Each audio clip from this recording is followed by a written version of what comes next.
So we finally got to take a look at the new battle pass and craftable weapons as well as the artifacts, and I gotta say, some of this gear is pretty insane and it will change the way you build your characters. So in this video, I am going to talk about the new 4.0 weapons and artifacts, show you which characters benefit from this gear the most, but also explain to you why some of this equipment could be a trap to use on other characters.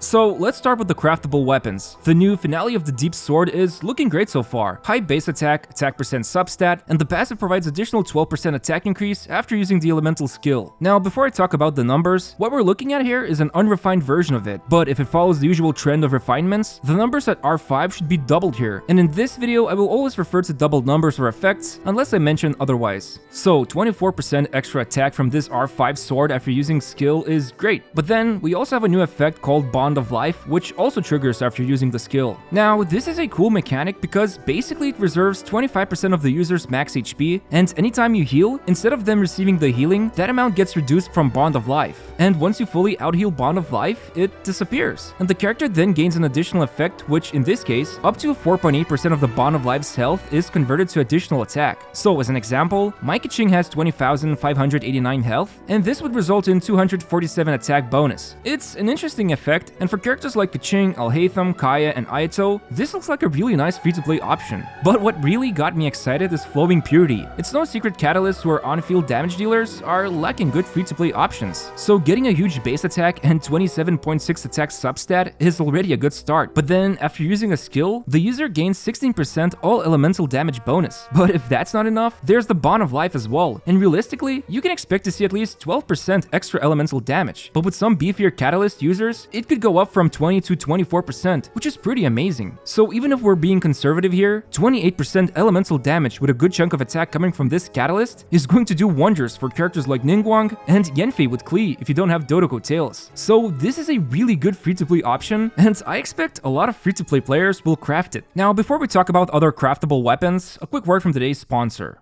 This video is sponsored by Tower of Fantasy, who is now celebrating its birthday with a 3.1 update. Guys, now is the best time to get back to or start playing Tower of Fantasy because the anniversary rewards are pretty insane. Log in to get Red Nucleus, special vouchers, other in-game gifts, and most importantly, you can get up to 73 draws for free. But that's just the tip of the 3.1 version. This new update also introduces a new map, new stories, and new simulacrums. So there's a new map called Cloud Peak Manor, which showcases the best Chinese aesthetics, and it has this nice autumn environment that makes the area feel immersive and fun to explore. There's also a new cool world boss that you can fight called Black Road Dark Wretch, so if you're up for a challenge, take it down for some sweet loot. Also, the Jade Pavilion Fair has begun in Domain 9, which is the biggest annual celebration of the region. You can spend some time having fun little activities with your friends or by yourself and get some great rewards. And of course, we have a new character, Ming Jing, and he wields this awesome greatsword, which is my greatest weakness if I'm being honest, because I love greatsword weapons. You can embark on his simulacrum mission to learn more about his story after he departed Esperia. And if you're new to Tower of Fantasy, it's a shared open-world MMORPG where you can collect characters and weapons, go on co-op with friends and fight together, and customize your character any way you want while also utilizing cool mounts and relics. So make sure to download Tower of Fantasy by using my link in the description. This game is free to play, and also you'll help support my channel big time.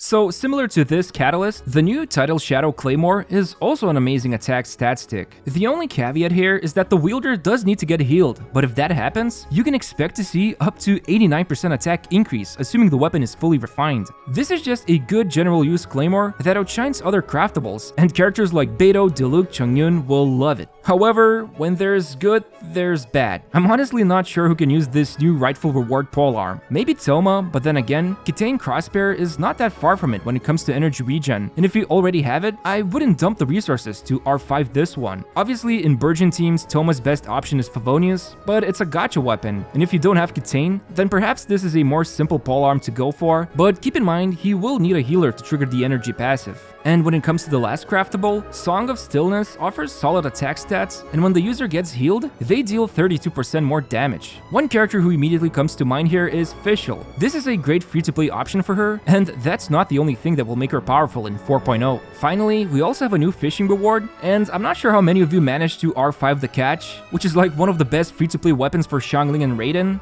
but if you're ready to grind again, it's honestly not the worst. Definitely not as forgettable as End of the Line, which I'll admit, I still haven't got it. But basically, you can get roughly 49% energy recharge from substat, and the passive increases elemental skill rate to up to 16%, while at the same time, the user gains additional 32% ER for 5 seconds. Now, the crit rate more or less is fine, but having basically 78% energy recharge just when the particles are coming back after using the skill is pretty wicked. Still, it's not as great as Favonius, since the particles it produces also gets absorbed by the whole team. However, it might be a great substitute for Benny and Xingqiu. I'm honestly interested to see how well it will fare for the water dude in some rotations, because as amazing as Sacrificial and Favonius are, they're still gacha weapons in the end. Overall, I'm kinda impressed to see so many good free-to-play options that are coming with 4.0, and I might make a more detailed analysis video once I can actually use them, but for now, let's talk about the 5 new Battle Pass weapons.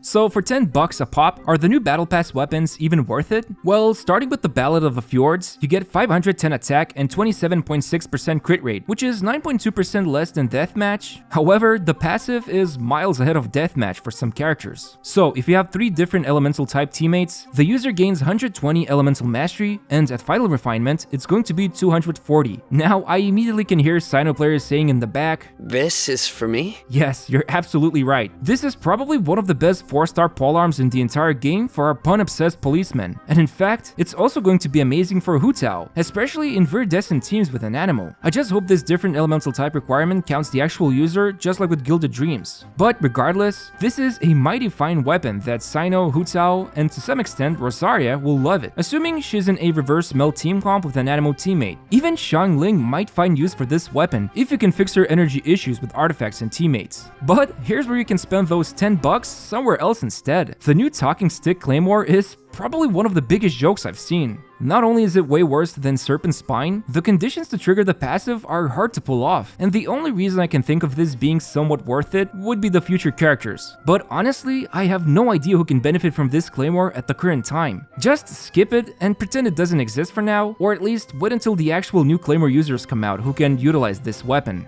On a brighter side, Wolfang looks like a decent critical rate booster. You can get from 31.6 to 35.6% crit rate, which of course depends on its refinement, and in addition, it also gives a decent chunk of damage boost to both skill and burst. So it's a really nice generalist sword for multiple characters like Alhaitham and Keqing, because while Black Sword is great, the whole healing aspect and boosting normal and charge attacks is pretty niche compared to the new Wolfang. Now, the new Sacrificial Jade Catalyst is kind of funny, not because it's not related to the Sacrificial weapon series, but mainly because for now, it's a critical stat stick, while the passive boosts max HP and elemental mastery when the user's off-field for 5 seconds. The whole shtick with off-field, on-field thing is not that bad, because you could just start the rotation a bit later, and for 10 seconds afterwards when you swap in, the buff is still working. The thing is, HP boost for the current Catalyst damage dealers is not relevant, and while getting up to 80 elemental mastery is nice, I'm guessing this weapon is designed for some future character in mind who will scale with health. And you could say this might be a good option for Baiju, but come on. His damage multipliers are abysmally low, and you can just slap on him Prototype Amber instead.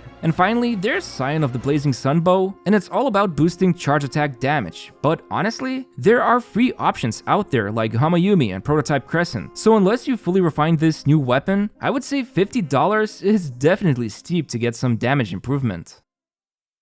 So with the 4.0 update, we're also getting 2 new artifact sets, and the first one called Golden Troupe is kinda cracked if I'm being honest. 20% elemental skill damage with 2 set and 25% more from 4 set, with final 25% becoming active when the character is off field, but even when you switch to them, it still lingers for 2 seconds. This is, without a doubt, a huge power spike for our princess. Fischl can increase her damage from 10 to 20%, really depends on the team layout, but it's still going to be her best in slot artifact set without a doubt, especially since her second passive counts as skill damage as well. Now, there's also Yaimiko. Even though a good chunk of her damage comes from the burst, which means it gets 0 benefits from this set, this is still a good set to go for if you haven't farmed Gilded Dreams for her in aggravate teams. Funny enough, the long-forgotten Geo Traveler can benefit from this set as well. It might be hard to get the last 25% skill damage going, since he unleashes the skill on field, but you do get 2 seconds of grace time when you swap in, so make sure to land those boulders as fast as possible. In fact, Heizo players might want to abuse this strategy because getting that massive 70% skill damage boost is no joke when it comes to the One Punch Man. So, as an example, when you're just starting the rotation, building up 4 stacks to unleash the instant skill punch means you will lose the additional 25% from the 4 set, since it's really hard to build the stacks and use the skill within 2 seconds. But what you can do after obtaining 4 stacks is quickly swap out and swap in, and within those 2 seconds, unleash a fully powered punch. And this becomes even easier, since usually in second and later rotations, when you swap to Heizo, he will have at least 1 or more stacks active for the punch skill, so it might be possible to unload his skill just before the 25% off-field buff expires within 2 seconds. Finally, the other 2 characters who could benefit from this would be Nahida and Albedo. For Nahida, usually you want her to use Deepwood set, but it seems like Quicken, often she will be the only Dendro damage dealer, so this set becomes better for her in those teams. While in Albedo's case, the Husk set is rivaling with the Golden Troupe, and there are situations where Husk is better, so I might come back to this again when I get to test this set on Albedo.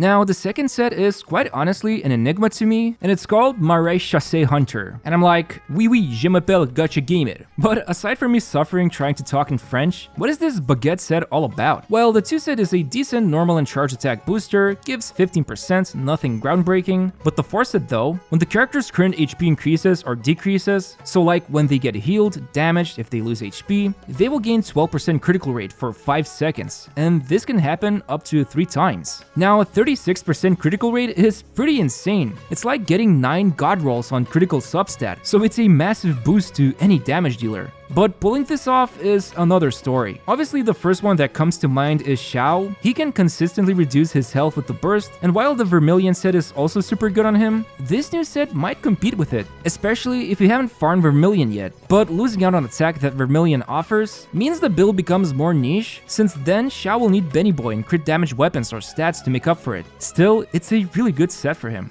There's also Dia, but I don't know. Since this new set is for damage dealer Dia, Emblem is just too valuable to pass up because she is an extremely energy hungry character. Maybe if you can get her C4, then this new set becomes best in slot, but for now, you either get a ton of ER substat rolls or just go with Emblem instead. Finally, as a funny idea, this could actually be a good choice for Ayato in Burgeon teams, since when he is off-field, he will be taking Burgeon damage constantly, so getting those 3 stacks would be super easy. Otherwise, I feel like this set will become more relevant once we see more Fontaine characters come out, because something tells me there's a lot of HP manipulation going on, with the whole Bond of Life or getting healed conditions, so if for example a support comes out that siphons the whole team's health, then immediately this new set becomes insane for every damage dealer in that specific team. But that's basically it. Hope you enjoyed the video and found it useful. I'm kinda impressed with the new artifacts and weapons. Fontaine is shaping up to be an exciting update, especially since some good artifacts are also going into the strongbox. So even if you gamble on the domains for the new sets, you can now go back and feed the trash for more trash.